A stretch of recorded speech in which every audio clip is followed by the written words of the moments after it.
जय हिंद दोस्तों। स्वागत है आप सभी का यूपीएससी समाधान एंड रिसर्च प्लेटफॉर्म पर। आज पूरे एक सप्ताह के बाद आपसे मुलाकात हो रही है और ग्रामीण सभ्यता, ग्रामीण कल्चर और ग्रामीण लिवलीहुड, बहुत सारी चीज़ें हैं जो हमारे गाँव से संबंधित हैं। उनको पढ़ाते-पढ़ाते मैं भी गाँव की तरफ रुख किया और गाँव की तरफ रुख करने के पश्चात कुछ नई चीज़ें प्राप्त हुई, जो आज मैं आप सभी लोगों के साथ शेयर करना चाहूँगा अपने इस नए क्लास में, नए चैप्टर में। क्योंकि आप भी जानते हैं कि भारत की जो आत्मा है, वो भारत के गाँव में बसती है। ये बात मैं नहीं कह रहा हूँ, इसको वर्षों से हमारे विद्वान, बहुत सारे विद्वानों ने, बहुत सारे फिलोसोफर्स ने अपनी इस तथ्य को कहा है और उन्होंने ही नहीं, जब आप भारत के गाँव की तरफ दृष्टि डालेंगे, जब आप गंभीरता से विचार करेंगे और दृष्टि में थोड़ा-सा गंभीरता लेकर आएँगे, तो आपको पता चलेगा कि वास्तव में भारत की जो आत्मा है, वो भारत के गाँव में बसती है। इसमें कोई दो राय नहीं है और इसके पीछे बहुत ज़्यादा तर्क देने की या चर्चा करने की, डिबेट करने की कोई आवश्यकता भी नहीं है, मेरे अनुसार। और इस बात को मैंने भी महसूस किया कि हाँ, वास्तव में भारत की जो आत्मा है, वह भारत के गाँव में बसती है। भारत के गाँव से संस्कृतियाँ, सभ्यताएँ, रीति-रिवाज और परंपराएँ, जो बिल्कुल अपने आप में अनोखे हैं, गाँवों से निकल कर के नगरों तक और नगरों से निकल कर के महानगरों तक और महानगरों से देश और विदेश तक फैले, जो सचमुच अपने आप में अद्वितीय हैं। उनके पीछे बहुत सारे वैज्ञानिक कारण, सामाजिक कारण और बहुत सारे अन्य तथ्य हैं, जो हमारे सामने उजागर होते हैं।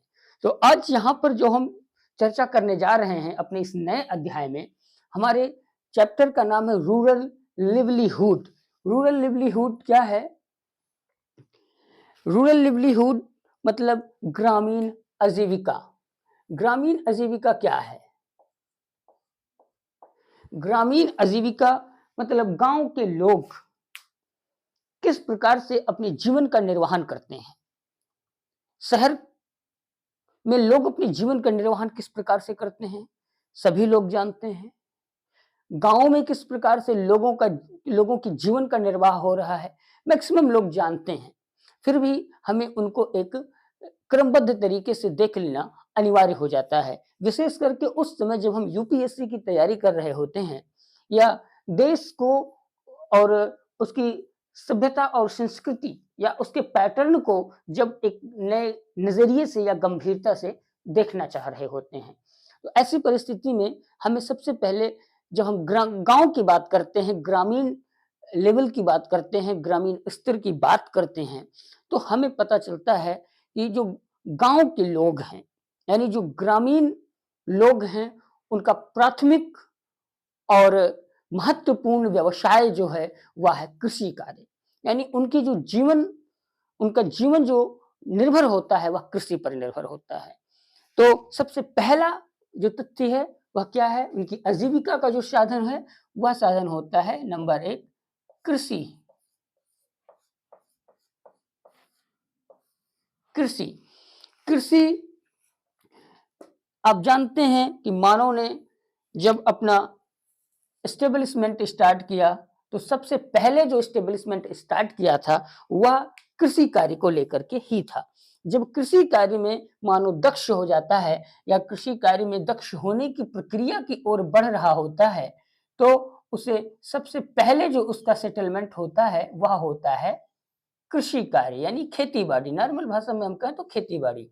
खेती-बाड़ी में जब मानव पूरी तरीके से सेटल हो जाता है, तो वह आगे बढ़ता है और आगे बढ़ता है जब वो, तो क्या प्रारंभ करता है? पशुपालन।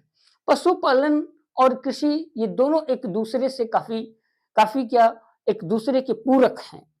तो जब हम कृषि में देखते हैं तो कृषि को 2 हिस्सों में बाँटा गया है। प्रारंभिक तौर में तो ऐसा नहीं था, क्योंकि पहले मानव को अ, अपने सर्वाइव करने के लिए ही आवश्यक था कि सबसे पहले वह सर्वाइव करे, अपने अस्तित्व को बरकरार रखे। तो अपने अस्तित्व को बरकरार रखने के पश्चात जैसे जैसे मानव मस्तिष्क विकसित होता गया, मानव की आवश्यकताएं बढ़ती गई, मानव ने अपने कार्य का प्रसार भी ठीक उसी प्रकार से किया। आज जब हम देख रहे हैं कृषि पर, जब हम चर्चा कर रहे हैं, तो कृषि भी जो है अब 2 प्रकार से किया जाने लगा है। तो जिसमें सबसे पहला प्रकार आता है, वह आता है पारंपरिक प्रकार,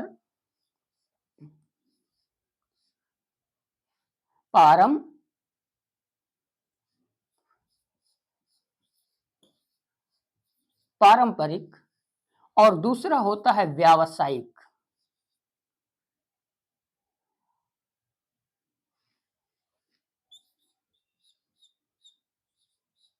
व्यावसायिक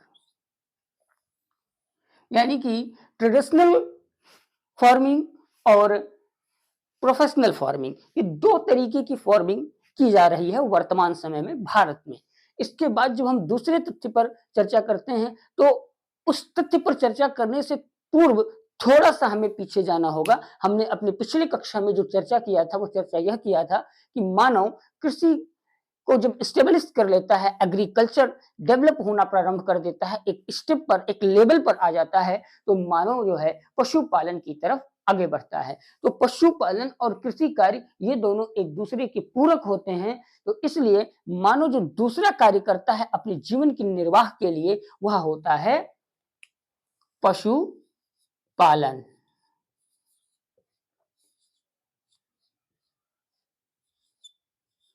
पशुपालन, पशुपालन में भी अगर आप देखेंगे, तो पशुपालन का भी 2 प्रकार हो जाता है, बिल्कुल ठीक किसी की तरीके से। एक पारंपरिक पशुपालन और दूसरा व्यावसायिक पशुपालन। व्यावसायिक पशुपालन और पारंपरिक पशुपालन में क्या अंतर होता है? पारंपरिक पशुपालन में हम सिर्फ दूध के लिए, दही के लिए, मक्खन और घी के लिए या दुग्ध से बने अन्य उत्पाद के लिए उनका पालन-पोषण करते हैं। कृषि कार्य में उनकी सहायता लेने के लिए उनका पालन करते हैं। जैसे गाय, भैंस या अन्य जो भी पशु हैं, उनके गोबर जो ऑर्गेनिक खाद के रूप में कार्य करते हैं, खेतों को उपजाऊ बनाते हैं, हम उसके लिए उनका उपयोग करते हैं, उनको पालते हैं, उनके दूध का इस्तेमाल करने के लिए उनको पालते हैं, उससे घी, मक्खन और इत्यादि अन्य पदार्थों की प्राप्ति के लिए उनका पालन करते हैं। गाय है, भैंस है, बकरी है, अन्य और जो भी पशु हैं। इसके अलावा दूसरा जो होता है, हम उनका व्यवसाय के लिए पालन करते हैं। व्यवसाय के लिए पालन किस प्रकार से किया जाता है? जैसे आप देखें तो कुक्कुट उद्योग, कुक्कुट उद्योग में क्या होता है? कुक्कुट उद्योग में मुर्गी पालन किया जाता है। मुर्गी पालन से क्या होता है? उनके जो अंडे होते हैं, उनका व्यवसाय किया जाता है। तो मुर्गी पालन करके अंडों का उत्पादन करना और अंडों के उत्पादन करके उनका बाजार में बिक्री करना, यह एक प्रकार का व्यावसायिक पशुपालन है। इसके साथ चर्म उद्योग के लिए, चर्म उद्योग कहाँ से विकसित होगा? जब जानवरों की मृत्यु होती है, तो उनकी जो खाल निकाली जाती है, जो उनके चमड़े निकाले जाते हैं, उनका उद्योग। उसके बाद उनकी हड्डियों का प्रयोग, और इसके साथ-साथ अब जब आप देखेंगे तो इसी प्रकार से मछली पालन, मत्स्य पालन जिसको हम कहते हैं, मत्स्य उद्योग भी इसी प्रकार से हमारे सामने अस्तित्व में आया। तो ऐसा नहीं है कि सिर्फ मत्स्य और कुक्कुट उद्योग है, अन्य बहुत सारे जैसे डेयरी उद्योग आप देख सकते हैं। डेयरी उद्योग भी एक प्रकार का व्यावसायिक पशुपालन के रूप में अब आने लगा है। पहले, जैसा कि अभी मैंने आपको बताया कि पहले हम पशुपालन किस लिए करते थे? गाय और भैंसों का पालन इसलिए किया जाता था कि उनसे हम दुग्ध या दुग्ध उत्पाद प्राप्त कर सकें। आज दुग्ध और दुग्ध उत्पाद को प्राप्त करने के साथ-साथ उनके लेदर, चमड़े की प्राप्ति करना, उनके बोन्स की प्राप्ति करना, जिनका भिन्न-भिन्न उद्योगों में प्रयोग किया जाता है, उसके लिए भी पालन किया जा रहा है। तो इस प्रकार से कृषि पालन, कृषि जो 2 प्रकार से की जाती है, पशुपालन यह भी 2 प्रकार से अभी मैंने आपके सामने ज़िक्र किया। और तीसरा जो कार्य आता है, तीसरे में बहुत सारी चीज़ें मिक्स हो जाती हैं। वो मिक्स क्या होती हैं? मिक्स क्या होती हैं? जैसे मजदूरी,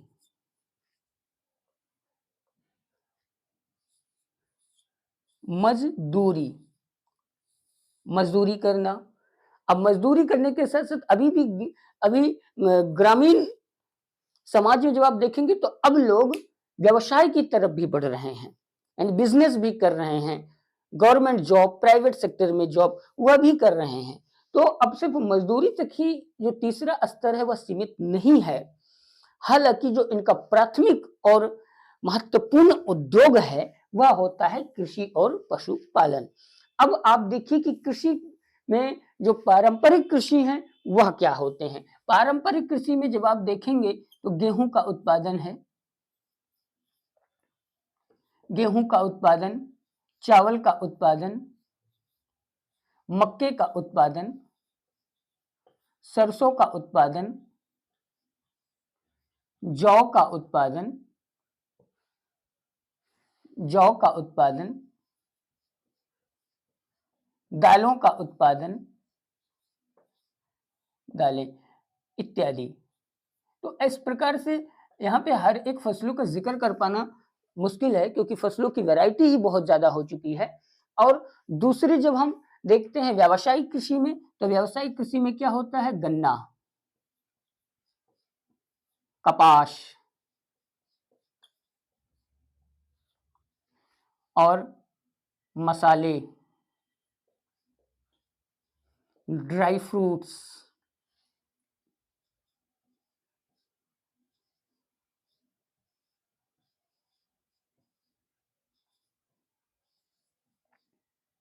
आदि बहुत सारे व्यावसायिक फसलें हैं जिनका उत्पादन किया जाता है। अब सिर्फ ये यही नहीं है, इनके साथ साथ बहुत सारी आयुर्वेदिक औषधियों का भी कृषि कार्य में इस समय उत्पादन किया जा रहा है, जैसे एलोवेरा का उत्पादन, तुलसी का उत्पादन, और इसके अलावा डायबिटीज की दवाई बनाने जाने वाली स्टीविया नाम के एक पौधे का उत्पादन। तो अन्य बहुत सारे ऐसे पौधे हैं जिनका व्यावसायिक रूप से उत्पादन किया जा रहा है।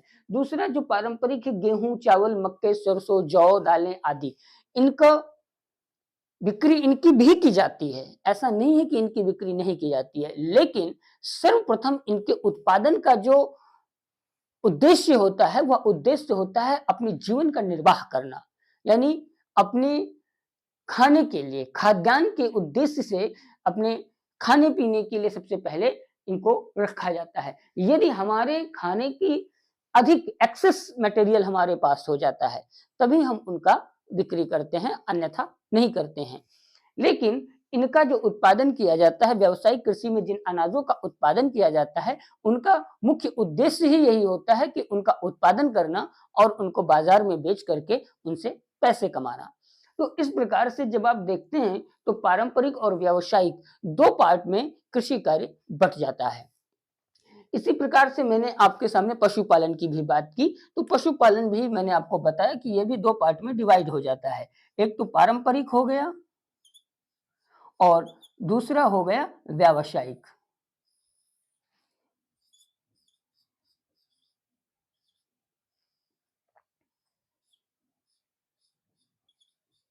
व्यावसायिक दोनों का जिक्र मैंने अभी आपके सामने किया कि पारंपरिक पशुपालन क्या है और व्यावसायिक पशुपालन क्या है। अब जब मजदूरी पर हम बात करते हैं तो मजदूरी ऐसे व्यक्ति या समाज का वह वर्ग करता है जिनके अपने पास, स्वयं के पास भूखंड नहीं होता है, जमीनें नहीं होती हैं कृषि कार्य करने के लिए, वह या जमीनें हैं तो उनका मात्रा कम होती है, कम मात्रा में भूखंड होने के कारण वे बड़े कृषक या बड़े जमींदारों के ऊपर निर्भर होते हैं कि अपने जीवन को चलाने के लिए, जीवन निर्वाह के लिए उन्हें दूसरे कृषकों के ऊपर निर्भर रहना पड़ता है। और इस प्रकार से भारत में 20% सिर्फ जमींदार स्तर या बड़े कृषि का वाले लोग हैं। छोटे किसानों की संख्या भारत में 80% है और यानी कि 80% किसानों को उन 20% बड़े फार्मर्स के ऊपर निर्भर होना पड़ता है। इसके अलावा अब धीरे-धीरे सरकार की व्यवस्थाओं ने गांव के इन जो सबसे लोअर स्तर का जो वर्ग आता है, सबसे लोअर वर्ग है समाज का, जिसको हम मजदूरी करने वाला व्यक्ति कह सकते हैं या कहते हैं, तो इनके लिए भी अब हमारी सरकार बहुत सारी नई-नई योजनाओं को लेकर के आ रही है ताकि ये अपने गाँव में रहते हुए अपने जीवन को निर्वाह करने का एक अवसर पा सकें। जिसमें नरेगा जैसी नरेगा, फिर बाद में उसका नाम बदल करके मनरेगा हुआ। तो इस प्रकार से और भी बहुत सारी व्यवस्था जो है भारत सरकार कर रही है। इसके साथ-साथ मज़दूरी के साथ-साथ अब गाँव का स्तर भी थोड़ा-सा और अपर लेवल पे जा रहा है, जिसमें अब गाँव से भी लोग निकल रहे हैं नौकरी की तरफ। जो सरकारी है, गवर्नमेंट जॉब भी है, प्राइवेट सेक्टर में भी लोग निकल रहे हैं, या इसके साथ-साथ वे अपना व्यापार कर रहे हैं। व्यापार में भी आप देखिए, जब हम देखते हैं तो ग्रामीण स्तर पर जो व्यापार किया जाता है, ग्रामीण यानी कि जिनको हम कुटीर उद्योग कहते हैं, कुटीर उद्योग जो है वह विशेष रूप से ऐसे ही क्षेत्रों से विकसित होकर के आगे बढ़ते हैं जो ग्रामीण सभ्यता से बिलॉन्ग करते हैं। जैसे कि अगर आप देखें तो गुड़ का प्रोडक्शन जो गन्ने से किया जाता है, गन्ने के रस को निकाल करके, गन्ने के रस को निकाल करके ना सिर्फ गुड़ का प्रोडक्शन किया जाता है, बल्कि उससे अन्य और भी सामग्रियाँ बनाई जाती हैं।